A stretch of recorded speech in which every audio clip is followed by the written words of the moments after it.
दिल्ली से में जब आम आदमी पार्टी की सरकार थी तो मनीष सिसोदिया को शिक्षा क्रांति का जनक कहा जाता था और ऐसे में सोनम वांगचुक जिनको शिक्षा सुधारक कहा जाता है और जनता मंच पर लगातार प्रदर्शन भी जारी है। बात कर लेना चाहेंगे मनीष सिसोदिया हमारे साथ हैं। मनीष जी, दिल्ली में शिक्षा में परिवर्तन के लिए आपको जाना जाता है, लेकिन जब शिक्षा को ही लेकर के प्रदर्शन लगातार चल रहा है, क्या कहेंगे आप? नहीं, इस देश में मैंने कहा शिक्षा क्रांति की ज़रूरत है। हाँ। और शिक्षा क्रांति में सबसे पहला काम है पेपर लीक रोकना। हाँ।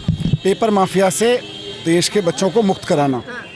इसके लिए अभिजीत दीपके जी ने, सोनम वांगचुक जी ने जो अनशन शुरू किया या आंदोलन शुरू किया, मैं दिल से पार्टी के साथ और व्यक्तिगत रूप से दिल से इसके साथ हूँ, क्योंकि ये बहुत बड़ा रिफॉर्म है जो देश में चाहिए।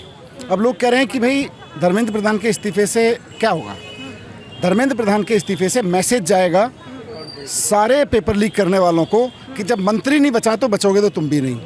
अभी मोदी जी सारे पेपर चेक करने वालों को, पेपर लीक करने वालों को मैसेज ये दे रहे हैं कि मंत्री को मैंने बचा रखा है, मंत्री तुम्हें बचा लेगा। लेकिन जिस तरीके से पूरे इलाके को छावनी में बदला गया है, इंटरनेट की सेवाओं को प्रतिबंधित कर दिया गया है, इतना तामझाम इन युवाओं को रोकने के लिए किया है। इतना तामझाम ईमानदारी से अगर नीट के पेपर में कर दिया होता तो 22 बच्चों की जान नहीं जाती। लेकिन अभी भी कुछ हो नहीं रहा है मनीष जी, ना ही धर्मेंद्र प्रधान का इस्तीफा हो रहा है। आंदोलन तो स्टेप बाय स्टेप आगे बढ़ते हैं। आंदोलन में कभी आप ये नहीं कह सकते कि ये किया तो अब ये हो गया।